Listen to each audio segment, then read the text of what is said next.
Ito na yung tanong niya.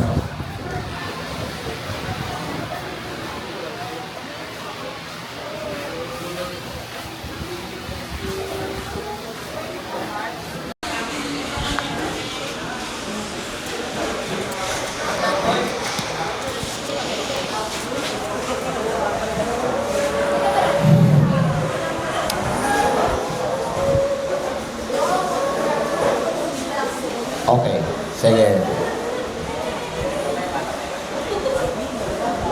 Okay, start tayo. Okay. Ito na yung tanong ni girl kanina. Oh. Ngayon, ibabangga natin sa mamaya doon sa RA 9344 na sinasabi niya. Okay. Okay. Sa nature of probation po, pag hindi pa nabigay yung probation sa isang aplikante ng probation, privilege lang siya kasi nga subject to the conditions and qualifications niya. So, kapag hindi siya disqualified at na-meet niya yung minimum criteria para siya ay malagay sa probation, no, then magiging statutory right lang siya kapag nabigay na siya. Pag sinabi mong statutory right, guys, pwede pa rin yan siyang ma-revoke kasi it is a right given by the law lang. No? Pag sinabi mong constitutional right, ayan, hindi yan siya pwedeng i-revoke sa'yo. So, saan natin makikita yung ating mga rights na hindi pwedeng hindi ibigay sa atin? Yun yung Bill of Rights natin. From Section 1 to Section 22, lahat ng rights na yan, hindi yan pwedeng i-revoke sa atin. Pero pag ang right, ibinigay lang po ng isang law, which is statutory right ang tawag, pwede po yan siya ma-revoke. Okay? Yung lisensya nyo, statutory right ba yan siya? Yes, statutory right yan siya because it is given by RA 4136, the Land Transportation Code of the Philippines. So, statutory right, pwedeng ma-revoke. Constitutional right, hindi pwedeng ma-revoke. Alam ka naman, sabihin mo dyan, no? Deprive of life. Oh, 20 years ka lang ha, after 20 years, dapat wala ka na. Hindi pwede. No? Property, alangan, kuwaon lang diretso ang imong balay. Imo man na, may titulo pa kitang lupa mo. Alangan, kuwaon lang. Hindi pwede din. No? Alangan, preso ka lang, wala sang rason. Hindi gid pwede. So, hindi ka pwedeng i-deprive ng mga yan basta walang just cause. So, kung may just cause, pwede. Kapag walang just cause, hindi pwede. Sa'yo talaga yan. Rights mo talaga yan. Constitutional right mo talaga yan. Effectivity of probation. Yan. May marami akong narinig. Maraming nagasumbong sa akin. Yan. Pagdating po sa question na to. Palagi po yan sa online, sinasabi ganyan, no? Opo. Who shall inform? Who shall inform the probationer the nature of his or her probation? Ang sagot nila doon, ang suggested answer nila, probation officer. Ay, hindi po. Ang mag-i-inform po sa iyo ay korte. Hindi po si probation officer. Si probation officer, tiga-monitor lang yan. Tiga-monitor lang progress mo. Tiga-supervise lang siya. Daw, amo lang pala niyo, sino nagpa-eskwela sa inyo? Sila, ginikanan nyo ang nag-aatag sa pag-question nyo.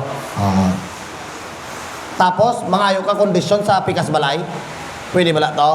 Amo lang mana siya. Kung sinong nag-aatag sa imo, sa probation, siya man ang mag-inform sa imo. Since probation is granted by the court, then the court shall have the duty to inform the probationer. So, yan nakalagay. It shall take effect immediately, at which time the court shall inform the person placed under probation the nature and condition of his or her probation order. Opo. Ngayon, meron pong conditions, dalawang mandatory conditions. Yung una dyan, magre-report ka within 72 hours kay probation officer mo for supervision. Kung hindi ka naka-report within 72 hours, you will be considered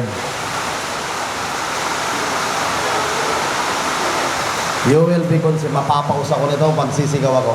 You will be considered absconding, badlungon, petitioner, hindi pa probationer.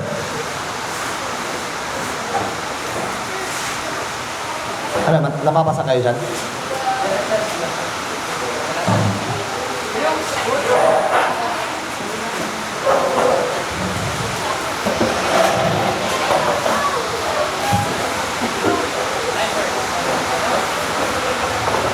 Ulitin ko. Sige. Find your most convenient place na lang, please. Okay. Again, dalawa ang mandatory conditions ng probation. Yung una, mag-report ka dapat within 72 hours sa probation officer mo for supervision. Pag hindi ka nakapunta sa kanya within 72 hours, you will be considered absconding petitioner. Pangalawang kondisyon, kailangan mong mag-report at least once a month or as often as necessary as may be ordered by the court. Kunyari, sinabi ni korte na 4 na beses ka dapat mag-report sa probation officer mo kada buwan. Eh di 4 na beses. Pero ang mandatory dyan is at least once lang. Yan. Pag hindi ka po nag-report sa iyong probation officer at least once a month, mako-consider kang absconding probationer ka na. Sir, bakit petitioner pa po dito? Kasi, oo, nag-effect na yung probation mo. Pero, mandatory nga na magpakita ka sa kanya for... Ay, pumapasok. Okay. Ilang beses na kayo naulanan sa ano?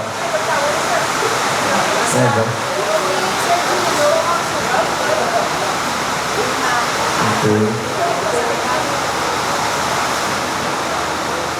Wawa naman kayo. Okay. Nahistorbo tayo eh. Ulitin ko. Bakit po petitioner? Hindi pa po kasi nag-i-start ang supervision mo. Mag-i-start ang supervision mo pag naka-report ka na kay probation officer mo for the first time. Kaya nga siya, mandatory conditions of probation. Dalawa yan siya. Sir, what if ikaw taga-takurong ka, permanente ka sa Marbel, pero probationer ka ba? Permanente ka sa Marbel, ang nagabantay sa iyo nga probationer, syempre, probationer, nga ang jurisdiction niya, Tacorong City. Tama? Opo. O let's say, palawakin natin, buong Sultan Kudarat ang kaya niyang bantayan, si probation officer. Ngayon, jurisdiction niya pa rin ba? Territorial jurisdiction niya pa rin ba ang Marbel? Hindi na. Tama? Pero, the nature of the work of the probationer kasi daw, sa Marbel nagkatrabaho. Ano ang dapat niya himuon? Ang himuon niya dapat sila ay mag-courtesy supervision siya.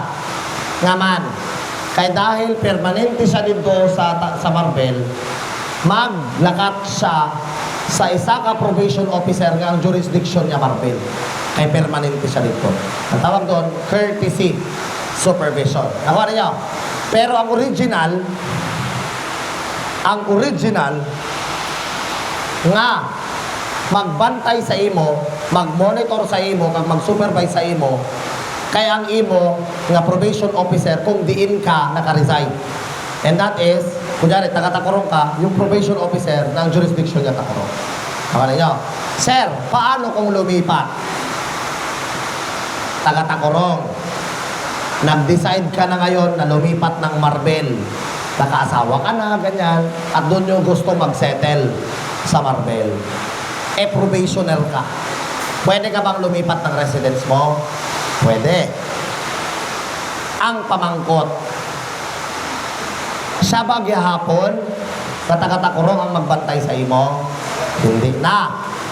Karon, taga-Marbel ka naman, sino mag-control sa imo? Di ba, court? Court ba gihapon sa Tacorong? Hindi na. Court na sa Marbel. Ang pamangkot.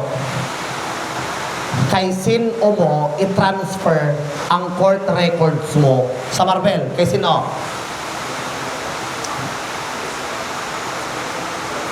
MTC ba? Kung MTC yung jurisdiction dito, MTC din ba? Or RTC ba? Kung RTC din yung jurisdiction mo dito nung nasa Tacorong ka pa. Opo. Specific po ang law sa sinabi niya. The court records of a probationer in case of transfer of residence will be forwarded to the executive judge of the place of the next residence. Ibig sabihin, Ano ba yung executive judge, sir? Ganito lang yan siya. Takurong, wala tayong executive judge dito. Isulan, wala pod. Tingala pod gani ko diri sa Sultan Kudarat. Tig-isa lang gid ang judge. Pero ang midsayap, ang surala, damo bala, 3 ang RTC sa surala. No? Sa aton, isa lang.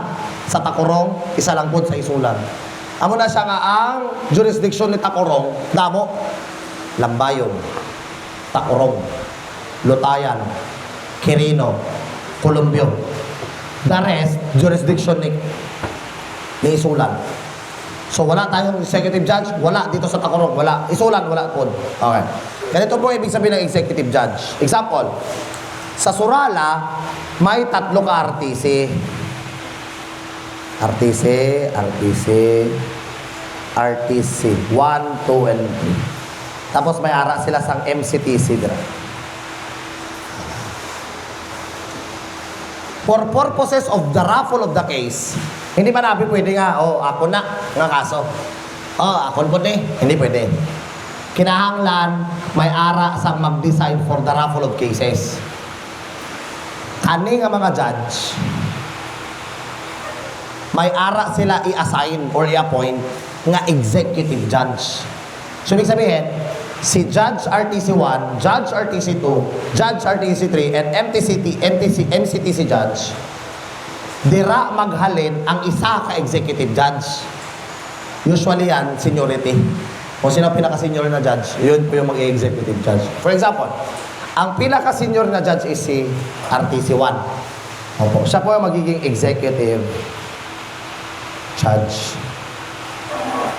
Executive judge siya and at the same time, presiding judge siya ng RTC 1. Tawarin niya. So, saan mo ipapasa yung record mo? Kung nag-transfer ka sa executive judge. Pagkatanda na, ipapasa mo sa executive judge in case of transfer of residence. Okay. Next. Period of probation. Ang period of probation nakadepende kung pila ang term of imprisonment. Kung ang sentensya mo 1 year and below, ang imong probation period shall not exceed 2 years. Kung ang imong sentensya kay sumobra sang 1 year up to 6 years, ang imong probation period shall not exceed 6 years. Again, ulitin ko.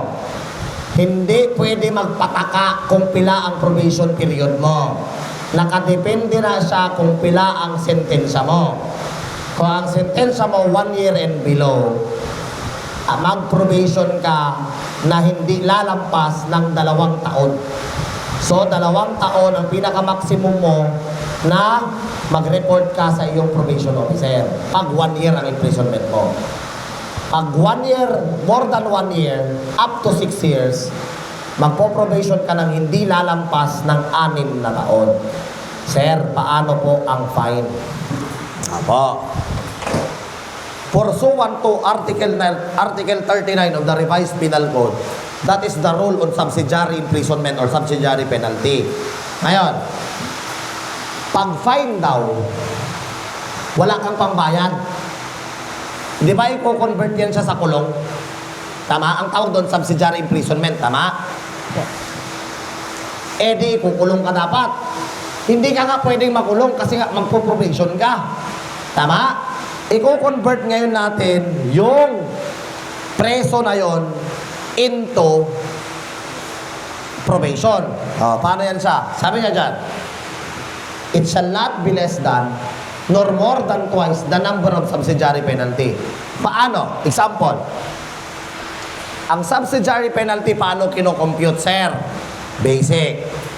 Kino-compute ang subsidiary penalty sa pinakamataas na minimum wage prevailing in the Philippines. Biskan diin ka pa nakakumit sang crime, hindi ang minimum wage sa lugar nga kung diin ka nakakumit sang crime ang sundon. Ang sundon kay ang pinakataas nga minimum wage nga existing sa Pilipinas. Let's say, for example, sa Takurong ka, pilang minimum wage diri man? 410. Tama. O, sige, let's say 410. Nakakumit ka sang crime diri sa Takurong. Ang pinakataas nga minimum wage sa Pilipinas, I think is Makati City. 800 plus yata.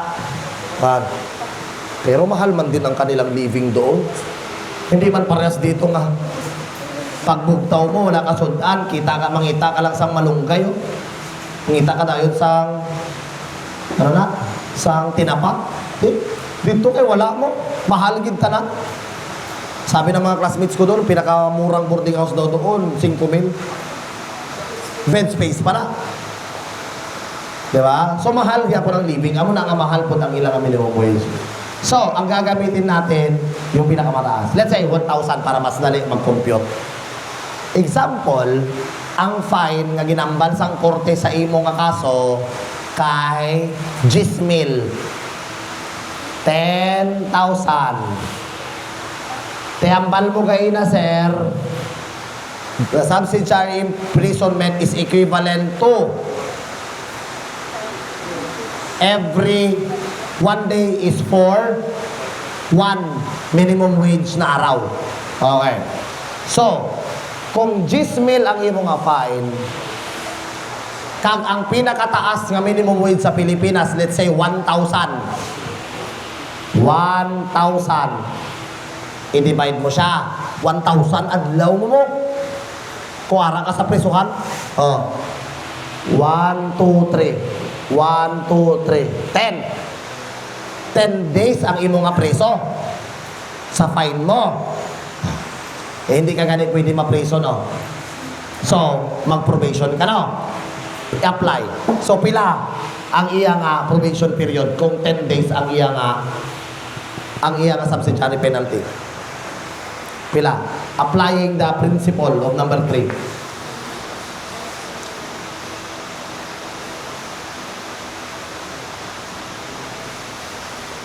Pila? Pila? Basic lang, i-apply mo lang eh. Not less than 10 days, not more than 20 days. Kasi nga, hindi bababa at hindi lalampas ng 2 beses sa subsidiary penalty. 10 man eh. Times 2, 20. Hindi daw lalampas ng 20. Okay? Yan ang magiging probation period mo. Not less than 10, not more than 20. E di kung 20 days yan, e di not less than 20, not more than 40. Ganun po ang magiging period of probation mo. Yan. Special considerations. Wow. For tested positive.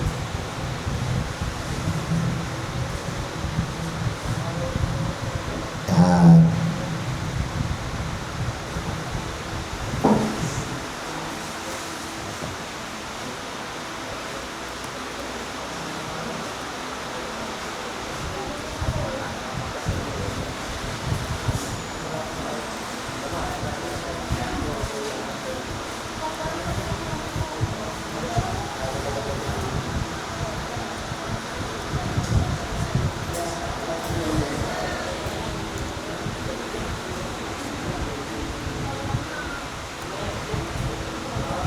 Okay, wait lang. Ayusin ko lang. Okay.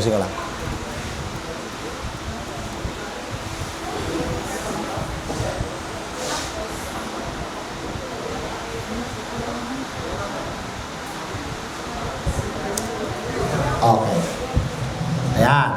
Okay, isa-isayin natin. Section 70 ng RA 9165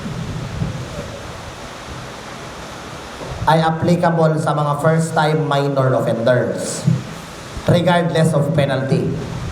But that section, that provision of RA 9165 is only a discretionary probation. Bakit? Upon only the discretion of the court, pwede niyang ilagay ang bata na first time nakakomit ng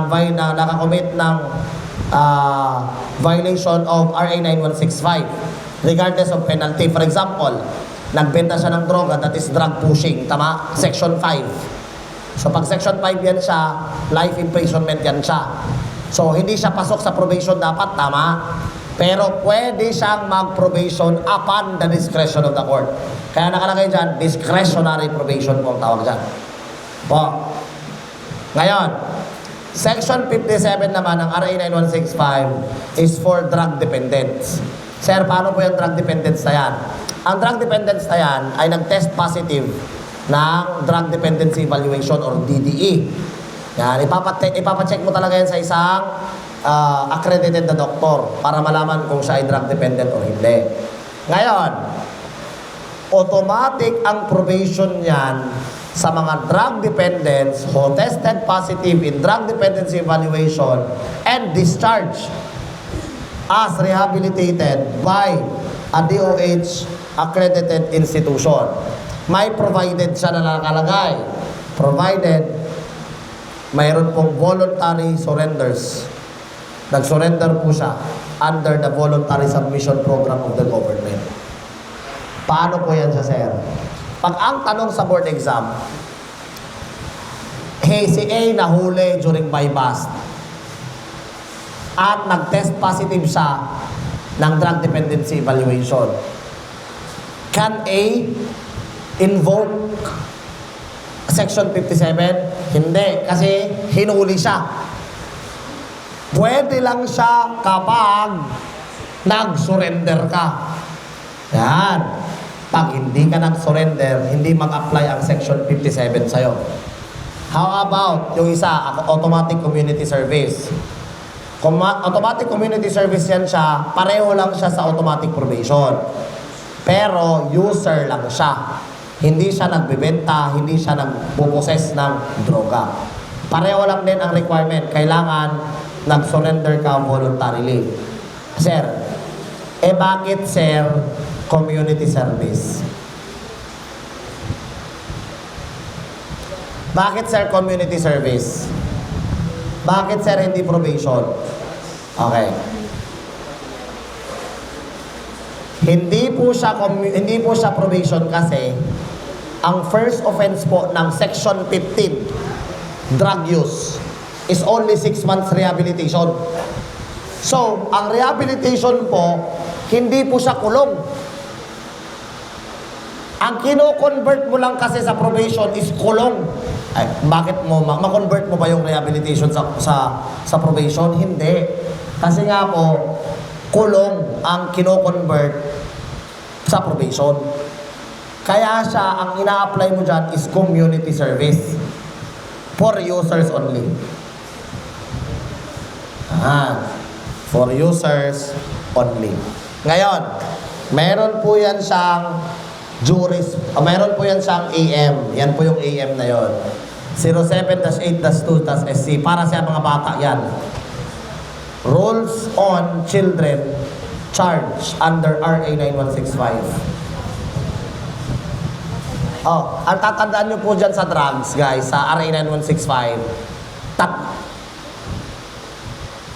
lang na section. Tatandaan nyo, 4 lang. Section 5, Section 11, Section 12, and Section 15. Yun lang. Yun lang man ang importante dyan. 5 is selling, 11 is possession, 12 is paraphernalia, and 15 is drug use. Okay, ngayon. Tangina na ha. Ito na naman tayo, magsi-CDI na naman tayo. Papauna ko na yung CDI ko ng konti. Okay. Nakatanong kasi last board exam. Okay. Sir, pag may agreement, may kontrata, ang ibig sabihin nun, may meeting of the minds. Ibig sabihin, agreement yan makonsider, kontrata yan makonsider, kahit walang nakasulat. Basta nag-meet ang minds nating dalawa. At nag-agree tayo sa parehong agreement natin. Ang tawag dyan, agreement or contract. Tama? Contract is the meeting of the minds. Pag nasa papel yung kontrata, anong tawag? Parole evidence. Tama? O, ma-remember nyo na, ma-remember nyo. Parole evidence ang tawag dyan under the rules on evidence. Lahat ng agreement na nakasulat, reduced in writing, are considered parole evidence. Nakuha na nyo? Okay. So, pagdating sa drugs, pare, pag nag-usap kayo, ako, police, example, pusher buyer, ikaw, nagbibenta ng drugs. So, kinontak kita. Pre, bakal ko sa ano be? Drugs. 1 kilo lang. Example lang ba? Aba, nag-react ba siya? Oh! Grabe naman no, 1 kilo. Example lang. Ngayon, sige pre, pilaman. Let's say, 1 million. Tama? 1,000 lang. Example, para mas madali. 1,000. Sige, deal. Sa DN. Sa San Pablo lang. Bere, example lang. Dito tamit up. San O? Buwas. Ano oras? Alas 8. Ano bayo mo? Ano salakyan mo? Naka-CRF ako. Bayo ko brown. Sige, ikaw. Ano bayo mo? Red. Nakakalo ko. Dito naman na specific location. Dito sa ilalong sa mangka. Fights. Nag-agree. Tama? May kontrata. May agreement. Correct. Ang rule po pagdating sa kontrata at agreement, kailangan ma-fulfill ang kontrata. Para magkaroon ng successful transaction, kailangan ma-fulfill yung kontrata. Nakuha niyo? Kaya marami pong drug cases na may nahuhulog sa technicality at nadidismiss ang kaso. Ganito po kasi ang nangyari. Pag magaling yung lawyer, hahanapan niya ng butas yung pagkakaso ng drugs. Pag inabot yung drugs sa'yo, huwag ka muna mag-declare ng buy bust. Hindi pa na kumpletong transaksyon. Possession lang ang pwede mong ikaso sa kanya. Nakuha ninyo? Dapat ibigay mo muna yung pera, lalo na yung marked money. At dapat magkapir po doon yung kanyang fingerprint. Nang sa ganon, kompleto po yung transaction, ma-filean mo po siya ng Section 5. That is drug selling. Pag hindi naabot yung pera, wala pong nakumpletong transaction. Nakuha ninyo? Okay. So, dapat magkaliwaan muna bago ka mag-declare ng buy bust. What if? Pag Gcash, hindi mas lalo, mas maganda yon. Oo, may transaction man yan. Oo. Grabe naman kayo. Lahat naman lulusutan nyo. Di kung pinauna niya na yung bayad, hindi okay. Mas okay. Natanggap mo na yung pera eh. Hindi ka na magkakaroon ng technicality doon kasi pag inabot nyo yung drugs, bayad na daan, buy bust. Matik. The question is, what if yung kasunduan, 1 kilo? Ititimbang yan eh. Kayon, sobra, 1.1 kilo. Sobra sa kaguhit. Kung sa mga nagabaligya pa sa palengke, 1 gram daw na. Hindi 100 grams sana na. Okay? Itong isa kaguhit. 1.1 kilogram. Tama? Ito ang tatandaan nyo. Yung 1 kilo, ang kaso, drug selling. The remaining, possession. Okay? Ulitin ko. Pag sobra yung drugs na binigay sa'yo sa pinagkasunduan ninyo, okay? Yung sobra, possession, yung pinag-usapan ninyo, selling. Nakuha. Alam ko itatanong nyo, paano kung kulang, sir? Di selling pa din yun eh. Magmamatter naman kasi yung timbang. Later na, pag ako na yung sa CDI. Magmamatter naman kasi sa timbang yan, di ba? Nabasa nyo sa drugs ninyo na sa RA 9165. nakadepende ang magiging penalty mo kung gaano kabigat yung drugs. Di ba, hindi ka makabail probation ang like 5 drops and high? Oo, mamaya. So, sa CDI ko rin, matatagalan tayo. Mayroon po kasi, mayroon po kasing rules yan. Sa pagdating sa plea bargaining agreement, pati na din doon sa magpo-probation. Okay? Doon ko na yun siya i-discuss. Okay tayo? Sige. Kung matatagalan na tayo sa drugs pag ganyan. Ayan. Sa bata, may sarili. Sa bata, may sarili. Opo. Ganun pa din. Pag section 11, pag section 15, yan. The court may. The word is may. That is not shall. So may, pwede. Hindi shall, dapat. Hindi ganon. Upon its discretion, place the CICL under probation regardless of penalty. So swerte siya, tol. Swerte siya. Kasi kahit ang penalty pag bata 20 years ng pagkakakulong, pwede pa rin siya makapag-avail ng probation. Pwede. Hindi po automatic. Pwede. Pag section 35 naman po, community service. Apo. Ngayon, yung section 29 na yan, automatically suspended po pag minor pa din siya. Katulad pa rin yung sinabi ko kahapon. Pag minor siya, nung na-convicto siya, matik, suspended ang sentence. Pero pag 18 to 21 siya, pwede siyang mag-automatic suspended ng sentence kung pinayagan siya ng korte. Pag hindi, hindi pa din. That is section 29, automatic suspension of sentence. Under po yan siya ng AM number 07-08-2-SC, which is the rules on children charged under RA 9165. Dito na tayo.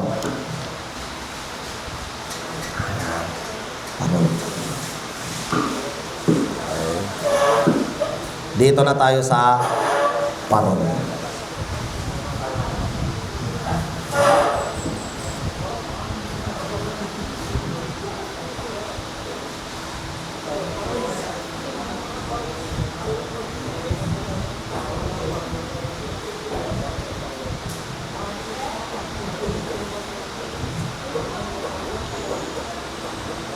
Okay? Sige. Let's start. Sa parol po, ang kinoconsider po natin dyan ay minimum indeterminate sentence. Dito tayo ang tatagal talaga. Okay. Provided for under Act 4103. The indeterminate sentence law. Friend, pakibura na lang ba? Please. Please. Ito. Okay. Ito na po yung mga sinulat natin kanina, oh. Yan. Nasulat nyo naman yan kanina, di ba? Terminate sentence, indeterminate sentence. Ito naman yung periods. Yan. For reference natin, yan yung periods ng reclusion perpetua, pababa hanggang arresto minor. Yan po yung mga periods niya. Apo.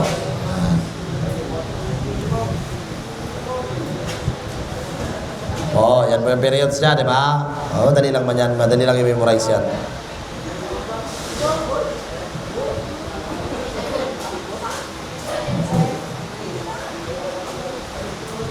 Yan po yung periods niya. Ha? Ibalik?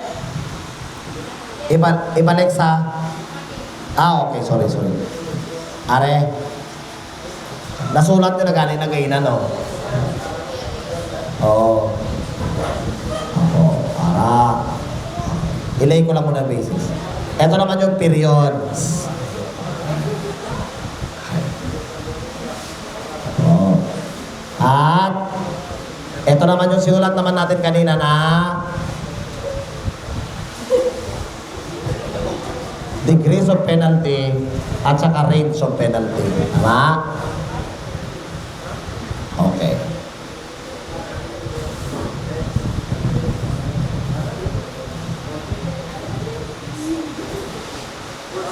Okay tayo. Dali lang ha.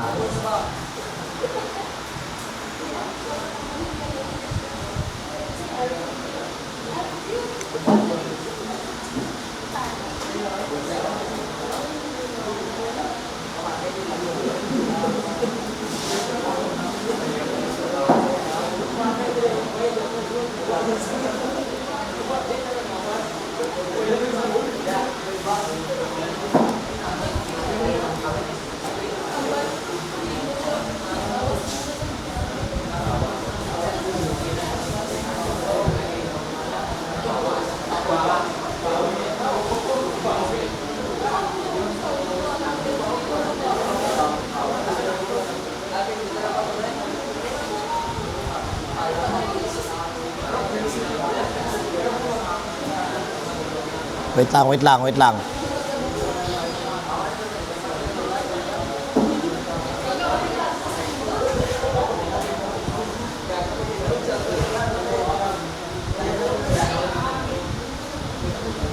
Saan na yun? Dali lang. Well, for a while.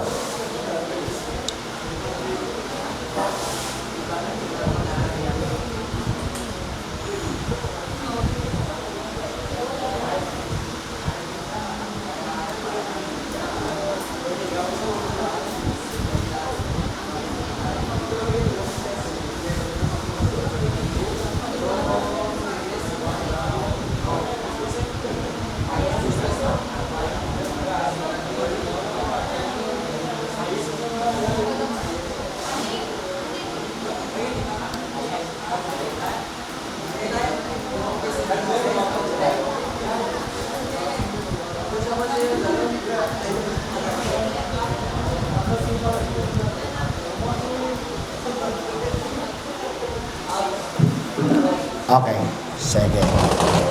Tanong.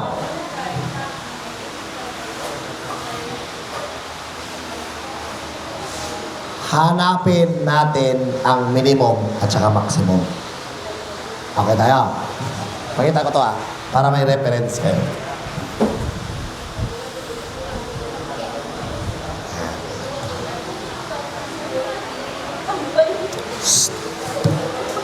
Para hindi tayo magka-problema, ang gagamitin natin, grabe ka naman magbura.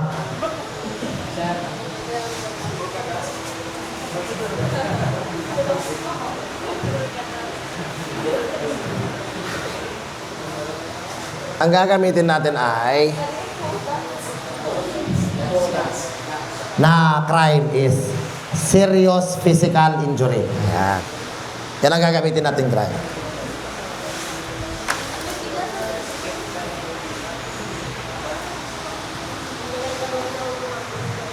A, punch B. Tanggal mata niya.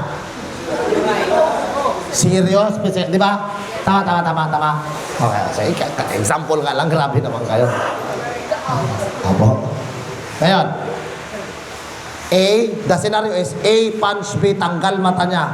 What is the crime committed? Serious physical injury. Punishable by presyon mayor. Actually, presyon mayor yan siya. Tanong. Saan ang minimum penalty niya? Saan ang maximum penalty niya?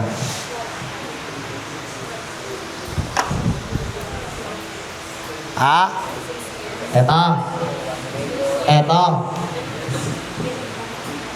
Kaya nga ang title ng batas ng parol, indeterminate, hindi mo malalaman. Okay, hindi naturo sa inyo ng maayos yan. Okay, ganito po yan. Pag may crime, guys, lalo na RPC, aalamin mo muna ang maximum. Okay. First. Lagyan natin na first. First. You should know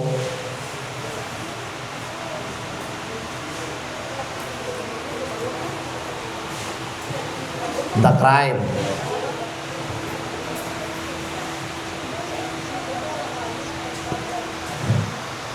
So, sa kaso natin kanina, alam na natin yung crime, that is serious physical injury. Pangalawa, you have to determine what penalty is prescribed by law.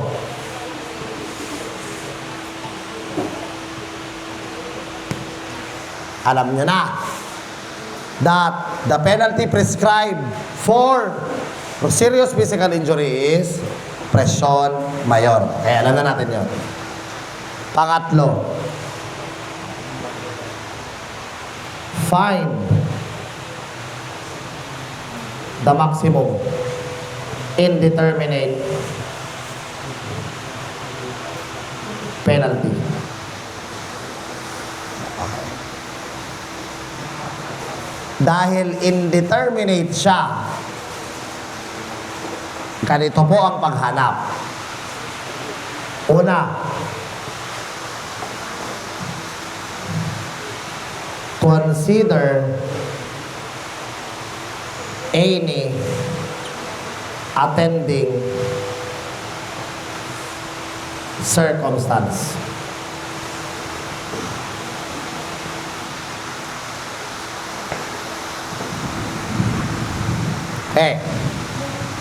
Dalawa ang i-consider mong circumstansya. Una, we have aggravating circumstance.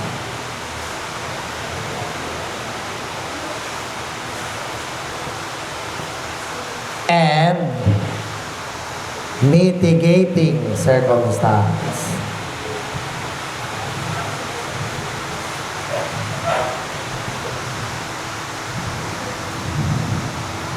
Bawat isang dyan na circumstance, may dalawa siyang klase ng circumstansya.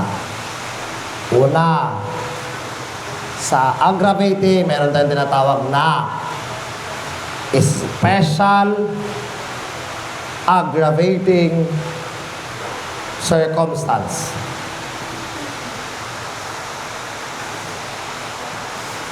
Pangalawa, nandyan yung ordinary aggravating circumstance. Dito naman, dalawa din. Isa, privilege mitigating circumstance. At yung pangalawa naman, ordinary mitigating circumstance. Okay. Pag may special aggravating, tanda na, it cannot be offset. Anong pinagsasabi mong offset, sir? Hindi siya pwedeng i-minus or ibawas. Ito po ay always maximum period. Pag special. Pag ordinary, it can be offset.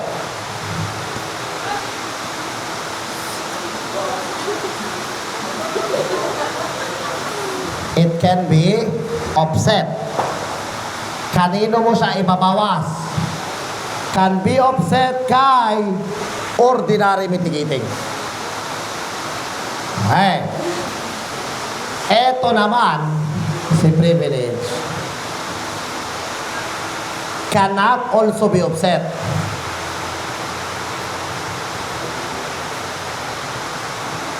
It's either 1 degree or 2 degrees lower.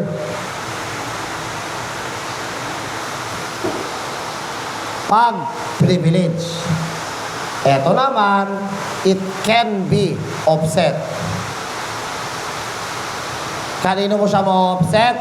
Kay ordinary aggravating circumstance. Ganito po ang itsura niyan. Sige, pakisulat muna. Buburahin natin.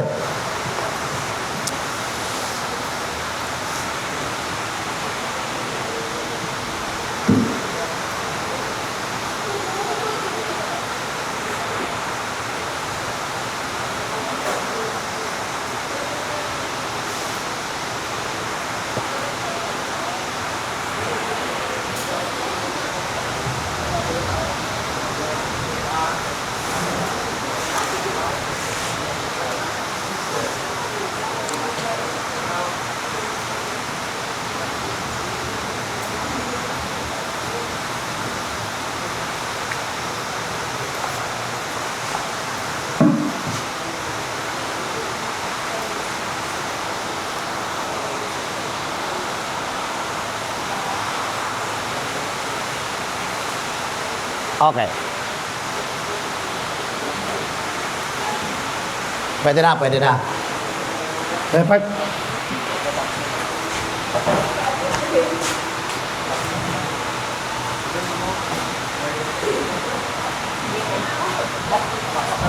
Ang mahirap lang man dyan yung ordinary.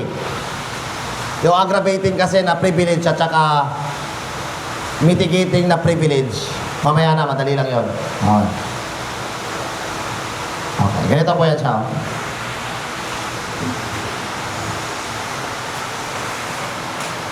Maximum, medium, minimum. Pag aggravating yan, mitigating yan. Diba? Pag may isang aggravating circumstance, alam niyo man siguro yan, mga aggravating circumstance, nandun sa RPC. Apa. Na ordinary ha, ordinary lang to. Ordinary. Kasi pwede tayong mag-offset. Walang mitigating, zero. Wala. 1 minus 0. 1 minus 0. 1. The maximum is the maximum period. Nakuha. Kung yung senaryo natin, ginamitan niya ng isang aggravating circumstance, ang maximum niya is maximum period ng presyon mayor. Next. Pag walang aggravating, may isang mitigating. 0 minus 1. Negative 1. Makakalimutan nyo na naman yung ruling ng negative at saka positive. Tama? Negative 1. Tama? Ang maximum period is minimum. Okay? Ulitin ko. Pag ganun guys, ang maximum indeterminate penalty niya, minimum period. Hey. Pag may isang aggravating, isang mitigating, 1 minus 1, 0. Ang maximum indeterminate penalty niya is medium. Always yan siyang medium pag walang circumstances. Nakuha ninyo? Okay po. Yan ay pag ordinary. Sir, paano kung yung isang circumstance dyan, special aggravating circumstance, always maximum period. Okay? Always maximum. Hindi yung ka pwedeng magbawas. Maximum lahat yan, palagi. Sir, paano naman po yung privilege mitigating? Dalawa lang ang i-consider yung privilege mitigating, guys. Dalawa lang. Una, incomplete self-defense at saka minority.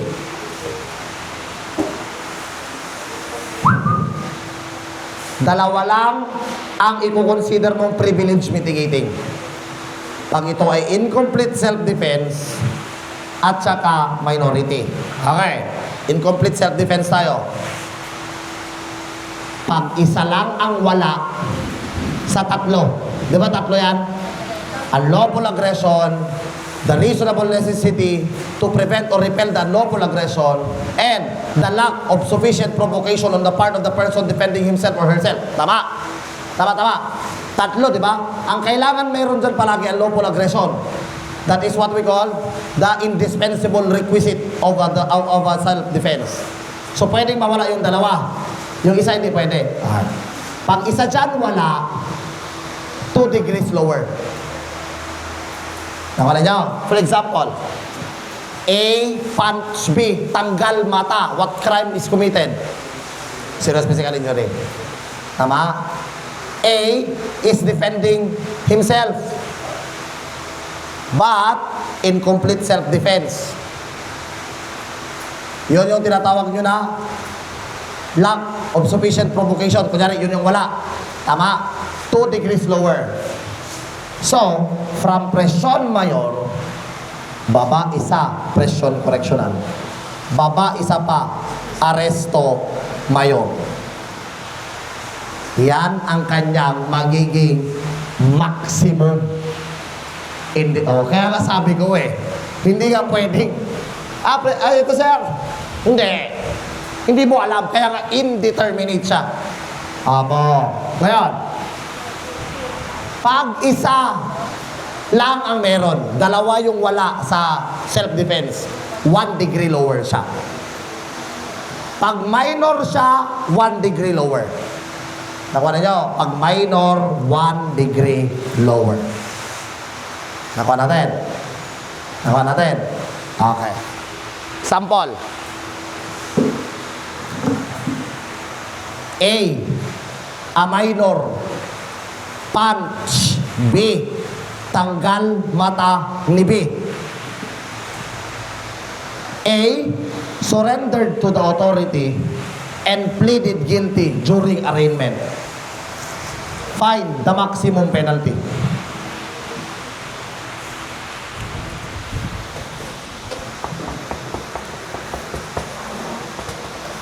Kailangan nyo mag-solve.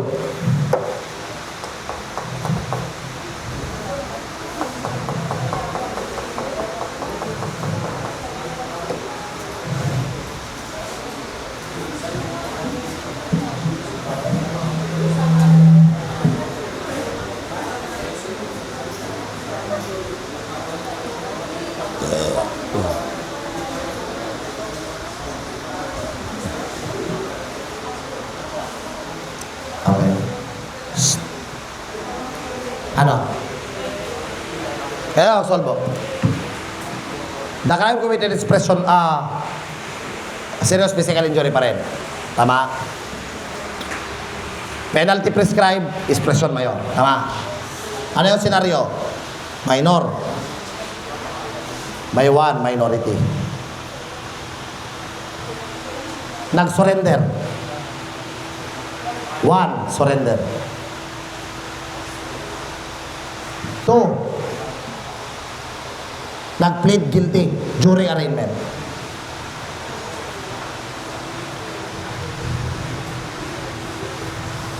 Dalawang ordinary, isang privilege. Tama?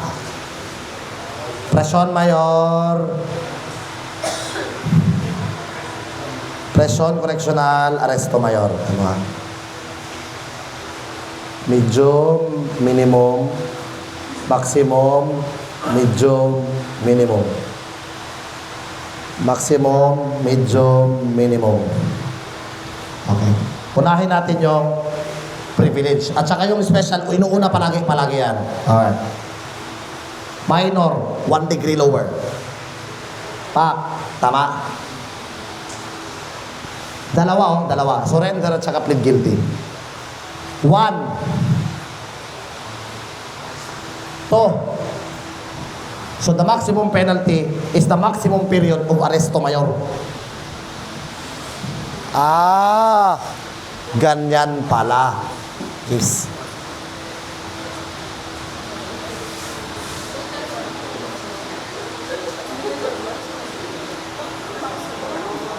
Na-gets nyo? Ulitin ko ha.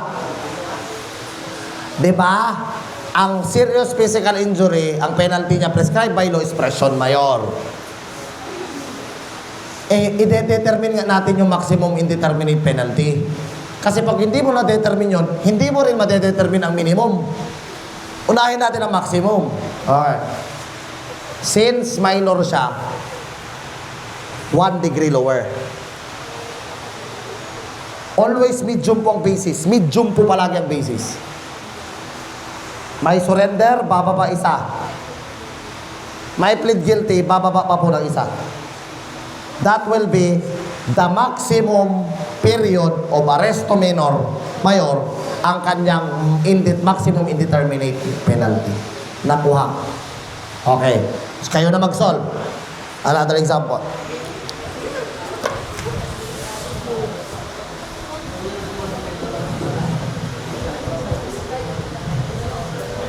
Ito po, ito pala muna.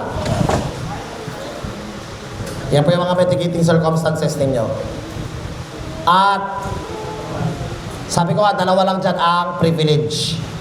Incomplete self-defense at saka, PMC. Privilege mitigating circumstance. At saka minority. The rest, ordinary na po yan sila. Ang medyo mahirap is aggravating kasi marami pong special aggravating circumstance dyan. Wala po yan sa libro, guys. Research lang. Ito naman po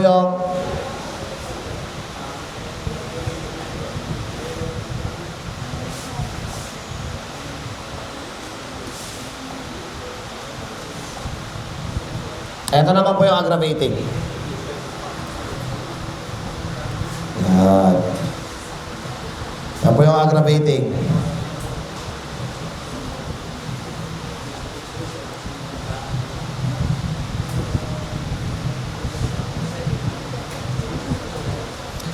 Ang ibig sabihin ng SAC dyan is special aggravating circumstance yung mga.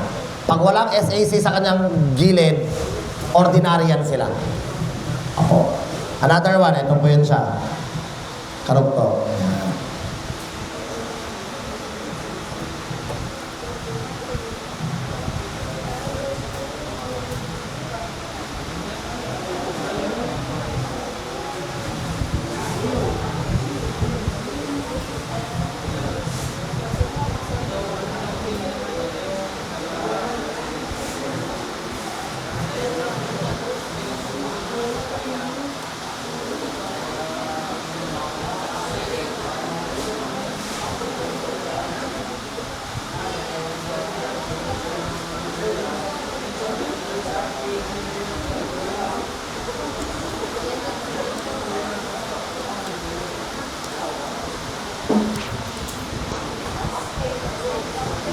Okay, sample tayo, sample.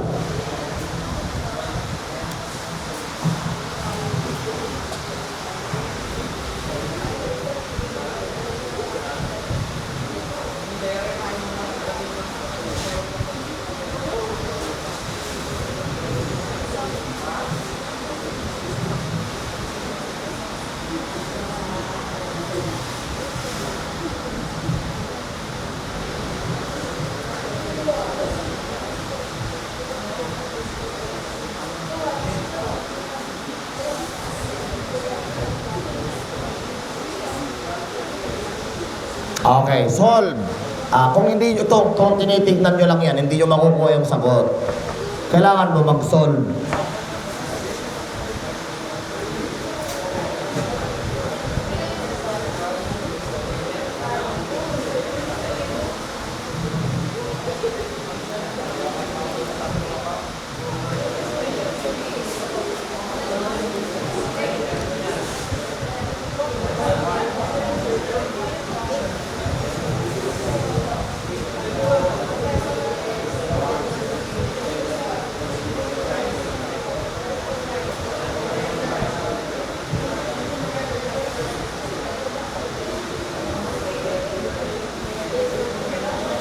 Okay, idagdag ko na lang din itong minimum penalty.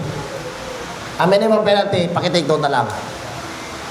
The minimum indeterminate penalty shall be fixed anywhere in the range of penalty next lower in degree than that prescribed by law. Ayun. Tawa. Okay. Sorry. Sige. The minimum. Sige.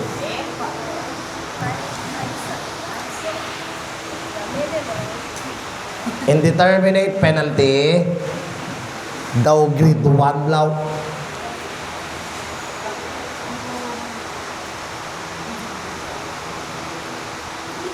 Shall be S-H-A-L-L. Shall. B-B-E. Ay, baka kasi. The minimum indeterminate penalty shall be fixed. Fixed. O, fixed para klarong-klaro yung pronunciation. Fixed. Anywhere.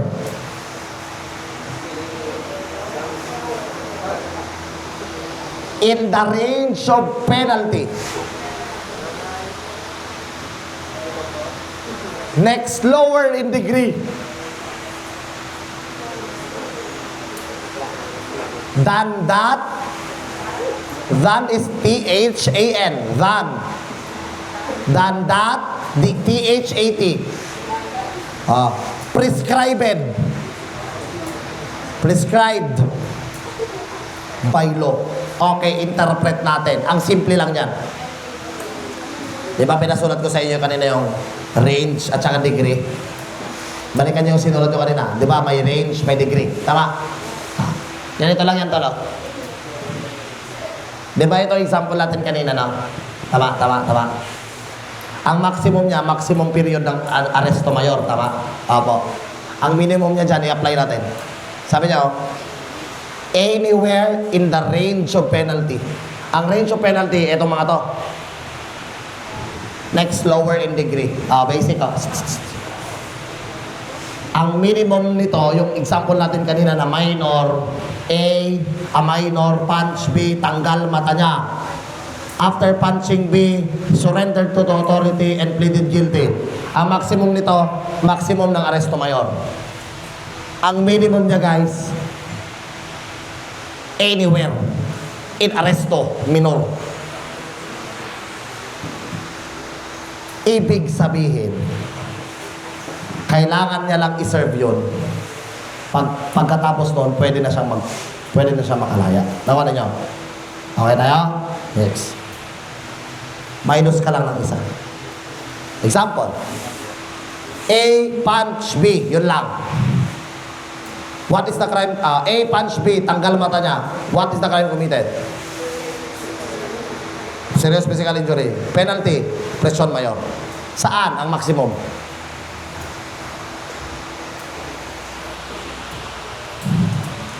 Walang aggravating, walang mitigating, zero.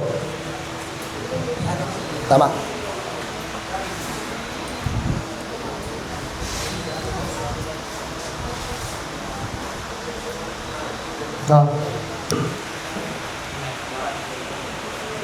The maximum penalty should be medium period ng presyon mayor. Ang minimum niya is, minus ka lang ng isa. Presyon mayor, anywhere in the range of penalty, next lower in degree. Ang minimum penalty niya is anywhere in presyon correctional. Nakuha?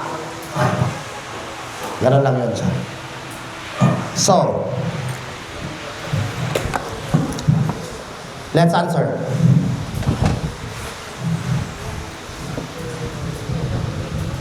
A, with intent to kill and evident premeditation. Saan yung evident premeditation dyan, sir? Ayun. Hindi siya special aggravating. Aba? After killing B, A immediately surrendered to the authority and pleaded guilty during arraignment.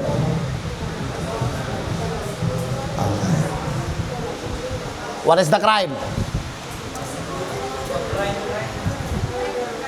What is the crime? Murder. Bakit? Evident? Meditation. Tama? Penalty prescribed by law. Murder. Reclusion. Perpetual. Saan ang maximum niya? Ha? Minimum period of reclusion temporal. Okay. The answer is RP. RP.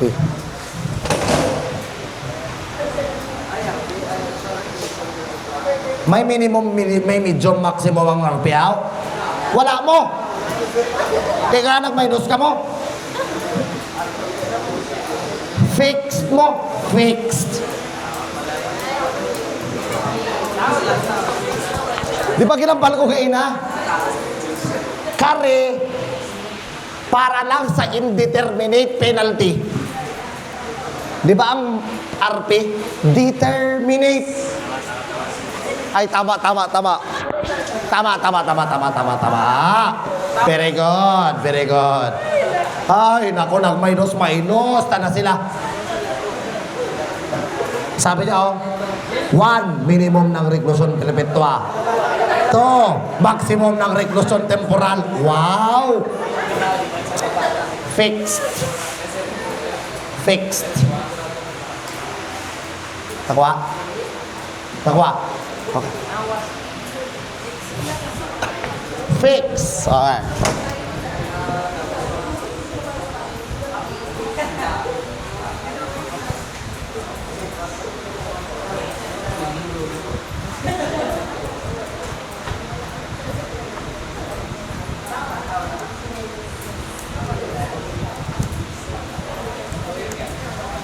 Okay, next.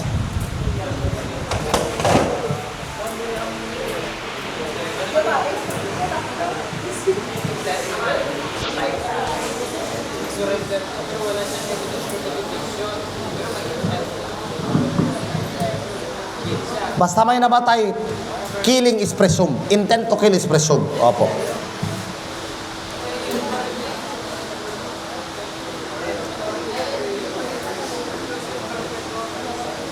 Answer.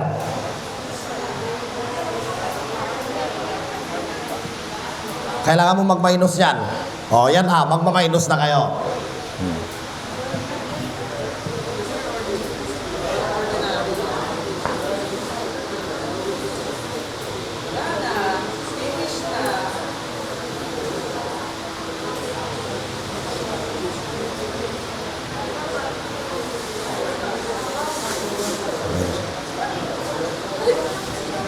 Ha?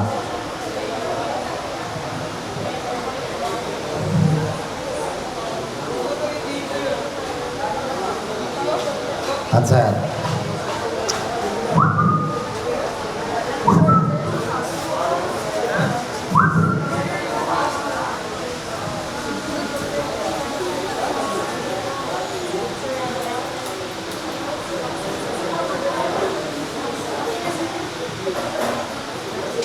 Okay na. Okay. What is the crime committed? Ha? Ha? Homicide.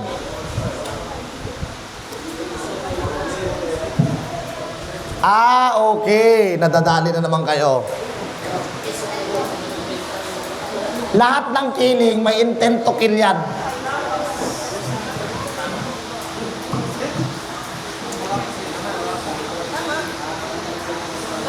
Hindi po pag murder, sa accident, syempre, quasi-delict yan. Diba? Reckless imprudence resulting in homicide. Ganun. Basta may pinatay, the intent to kill is presumed. Hindi ibig sabihin na may intent to kill, murder. Pag walang intent to kill, homicide, hindi. May intent to kill lahat yan. Homicide. What is the penalty prescribed by law? Reclusion temporal. Okay. Maximum. Ha? Okay, minus tayo.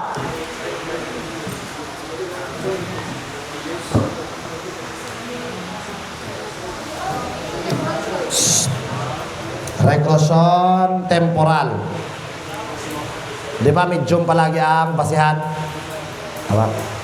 Repression mayor, maximum, medium, minimum.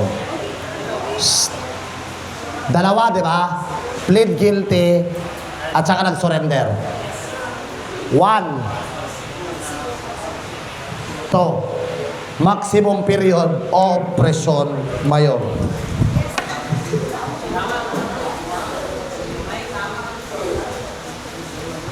Minimum.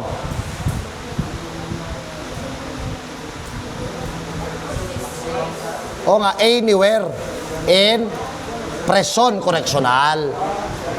Hindi nga natin alam yan, si judge na nakakaalam yan. Anywhere nga anywhere in prison correctional. Magbaba ka nga ng isa, kasi nga 1 degree lower. Pag minimum ang hinahanap.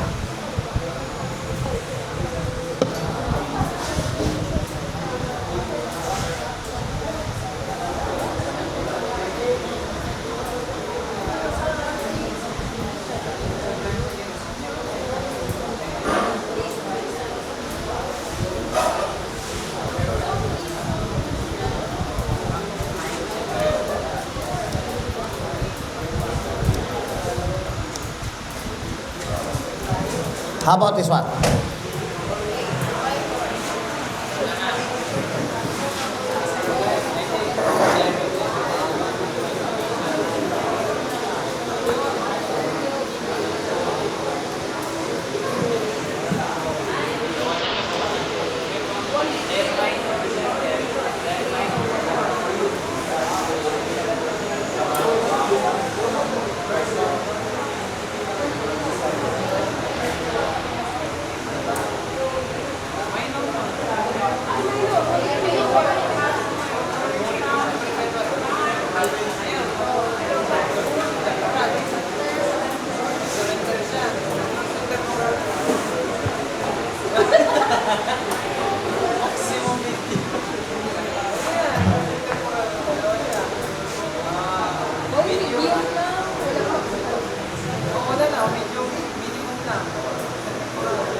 Impression correctional.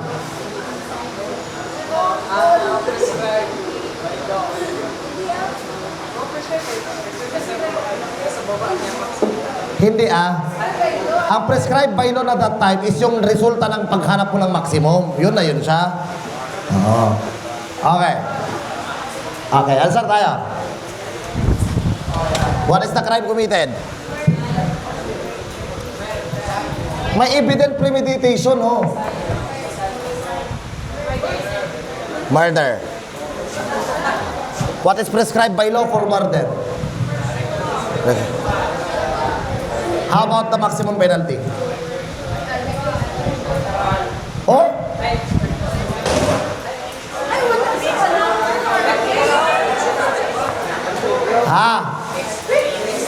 Okay, saan? Ano?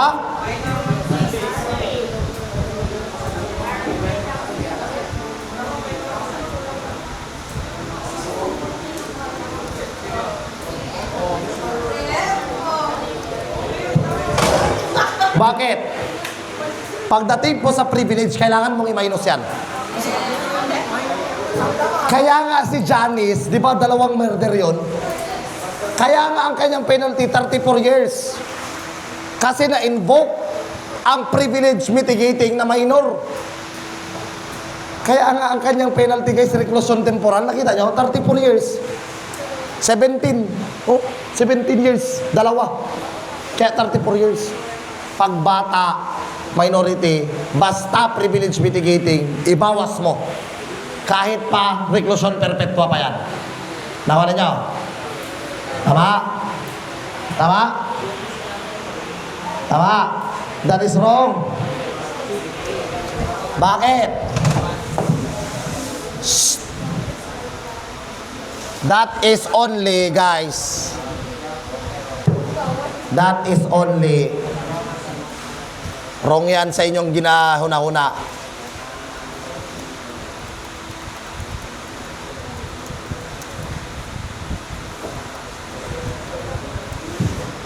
Bakit? Hindi nyo kinonsider yon? Alam ko, sabi ko na nga ba sasagot nyo Mamaminus mo yung evident premeditation,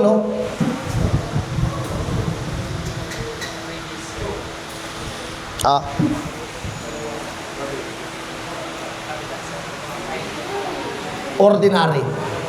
May isa. May 2 ordinary mitigating. 2 minus 1. 1, tama? 1. Minimum period ng reclusion temporal. Nakuha.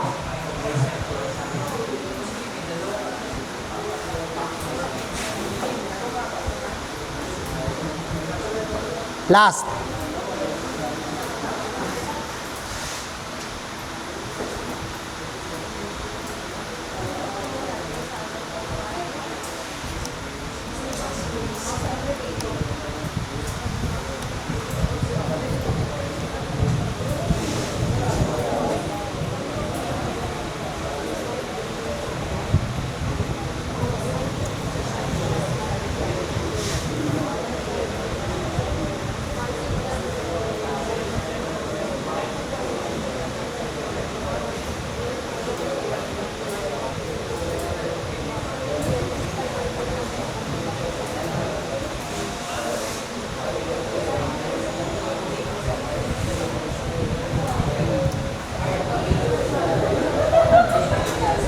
Answer.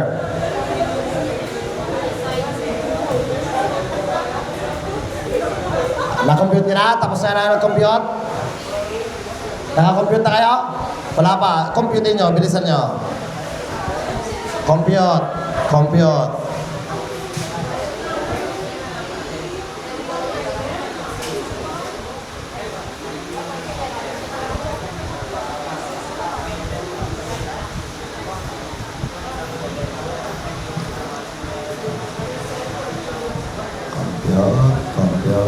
Compute.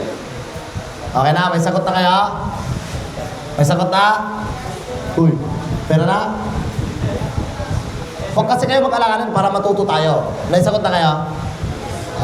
Crime is? Prescribed by law for parricide.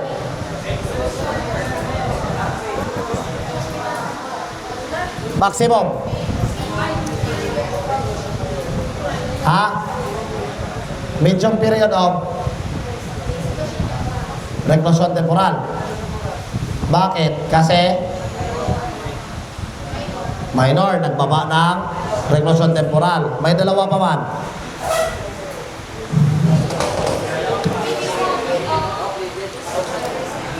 Di ba nasa reclusion temporal na? Di ba ang basis natin is medium, tama?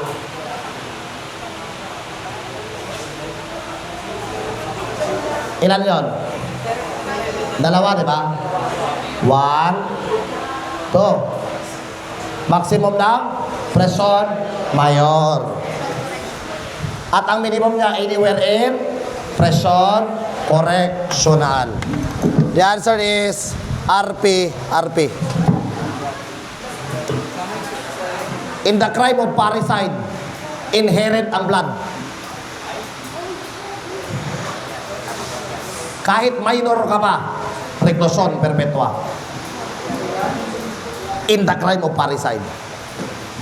Kasi biblical yan eh. Honor your father and your mother. Basta parricide. Dalawa na. Mali nila. Ha, May? May August pa? Grabe naman kayo. Okay na yun daan. Estudyohan nyo to ha, mag-quiz tayo bukas. Ha? Estudyohan nyo ha, mag-quiz tayo bukas. Sige, tomorrow again, thank you very much. Kumigil yung walan.